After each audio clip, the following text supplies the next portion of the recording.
आइए आवाज डेटा पर नजर डालते हैं क्योंकि हमें अच्छे पहलुओं को देखना है। हमें बुरे पहलुओं पर ध्यान देना है ताकि एक सही विश्लेषण किया जा सके। बॉस, आपको मुख्य धारा के मीडिया के साथ हमेशा आशावादी तर्क मिलते हैं, हालांकि यह थोड़ा बदल रहा है। क्रिस और मैंने इस पर कल बात की थी, लेकिन एक और बांध है, या माफ कीजिए, बांध में एक और दरार है जिस पर हमें ध्यान देना चाहिए। और यही आवाज बाजार है, जहां वास्तव में कीमतों में गिरावट नहीं देखी जा रही है, लेकिन आप मांग में कमी देख रहे हैं। और जो वास्तव में अजीब है वह यह है कि हमने बंधक दरों को, जैसा कि आप उम्मीद करेंगे, 10 साल की ट्रेजरी यील्ड के साथ काफी नीचे जाते हुए देखा है, जिसे आप मानेंगे कि इससे मांग और भी बढ़ेगी। हम इसके बिल्कुल विपरीत देख रहे हैं। तो चलिए इस लेख पर चलते हैं, सीएनबीसी का एक और लेख, और देखते हैं कि क्या हो रहा है अब। ये सिर्फ पिछले कुछ हफ्तों में हुआ है, तो बहुत ही अल्पकालिक में। इसका मतलब ये नहीं है कि यह एक प्रवृत्ति है, यह साल के बाकी हिस्से में जारी रहेगा, लेकिन यह कुछ ऐसा है जिस पर हमें यहाँ ध्यान देना चाहिए। और वास्तव में मैं जिज्ञासु हूँ। The Eye by Arthur K. Bunkdisher in Charting। मैंने इसे कुछ समय से नहीं देखा है और स्पष्ट रूप से यह उस विषय से संबंधित है जिस पर हम बात करने जा रहे हैं। तो यह 30 साल का है, और बस मेरा मतलब है, इसे देखिए फरवरी से। 1 फरवरी को हम लगभग 6.8 के आसपास थे और 6.80, और वर्तमान में हम 6.9 पर हैं। तो यू इससे मांग को प्रोत्साहन मिलना चाहिए। हालांकि चलिए देखते हैं कि वास्तव में क्या हो रहा है। जब हम सीएनबीसी पे जाते हैं तो यहाँ शीर्षक है, बंधक दरें मध्य दिसंबर के बाद से सबसे कम स्तर पर गिर गई हैं, हालांकि मांग अभी भी कम है।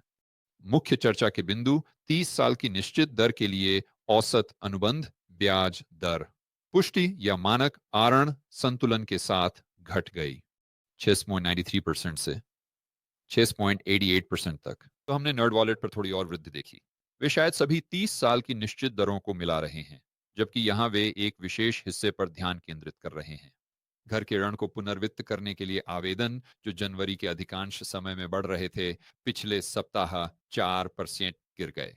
घर खरीदने के लिए बंधक के लिए आवेदन पिछले सप्ताह स्थिर रहे और पिछले साल के इसी सप्ताह की तुलना में 3% अधिक थे एक साल पहले। तो वास्तव में जहां हम गिरावट देख रहे हैं वह इन पुनर्वित्त ऋणों में है, जो कि बहुत समझ में आता है, क्योंकि माकी अगर आप किसी भी कारण से घर खरीदने के लिए दृढ़ संकल्पित हैं तो आप शायद इसके साथ आगे बढ़ेंगे। अगर आप अपनी नौकरी खो देते तो शायद आप घर खरीदने नहीं जा रहे थे, या शायद आप पहले स्थान पर घर खरीदने नहीं जा रहे थे। अगर आप इस बारे में चिंतित थे कि क्या आप अपनी आय खो देंगे 2025 में, लेकिन जब आप कैश आउट पुनर्वित्त या सामान्य रूप से पुनर्वित्त पर विचार कर रहे हैं तो यह पूरी तरह से अलग समीकरण है, क्योंकि आपके पास शुल्क होते हैं। बस आपके पास पहले से ही घर है। ऐसा लगता है कि यह पहला कदम होगा जो उठाया जाएगा। तो यहाँ विवरण है, बंधक दरें गिर गई हैं। ठीक है, हमने वह कर लिया। कुल बंधक आवेदन की मात्रा पिछले सप्ताह से 1.2% गिर गई। अभी 1 मिनट रुकिए, मुझे लगा कि इसमें कहा गया था कि घर खरीदने के लिए बंधक के लिए आवेदन स्थिर थे पिछले सप्ताह और पिछले साल के इसी सप्ताह की तुलना में 3% अधिक। कुल बंधक आवेदनों में 8.2% की गिरावट आई। मैं क्या मिस कर रहा हूं? एकमात्र बात, ओह, कुल बंधक आवेदक, शायद वे इसमें पुनर्वित्त को शामिल कर रहे हैं। मुझे नहीं पता कि यह असंगति कहां है, लेकिन मुख्य बात यह है कि यह कुल मिलाकर उस दिशा में जा रहा है जिसकी आप उम्मीद करते अगर आप केवल ब्याज दरों को ही देखते। एक और चीज जो वास्तव में मुझे लगता है अब और भी दिलचस्प है जब मैं इसे जोर से सोच रहा हूं, वह यह है कि दरें 10 साल की ट्रेजरी के समान स्तर पर क्यों नहीं गिर रही हैं। तो चलो इस पर विचार करते हैं। फरवरी की शुरुआत से नर्ड वॉलेट के अनुसार हम 6 बॉन्ड हुई H8 से घटकर 659 पर आ गए हैं। तो इसे क्या कहें, 30 आधार अंक, 28 आधार अंक कहें। लेकिन अब चलो फरवरी में 10 साल की ट्रेजरी का चार्ट देखते हैं, और फिर ड्रम रोल कृपया। हम फरवरी की शुरुआत ओके यू को देख सकते हैं, ठीक है।